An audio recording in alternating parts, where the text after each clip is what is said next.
একটা ছিল গ্রাম। সে গ্রামে ছিল দুইটা পেত্নী। একটা পেত্নী ছিল অনেক সহজ সরল, কিন্তু আরেকটা ছিল খুব চালাক।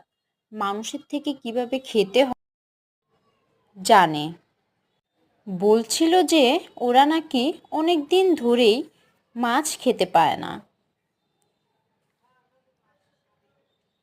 পা ঝুলিয়ে ঝুলিয়ে বলতেছিল ওই মাছটা আজকে নিতেই হবে।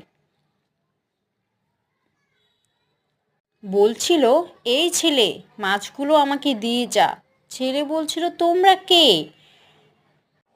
বলছিল, আমরা পেত্নী, মাছ যদি না দিয়ে যাস তাহলে তোকে মেরে ফেলবো। হি হি হি হি হি, মাছগুলো দিয়ে যা, না হলে তোকে মেরে ফেলবো।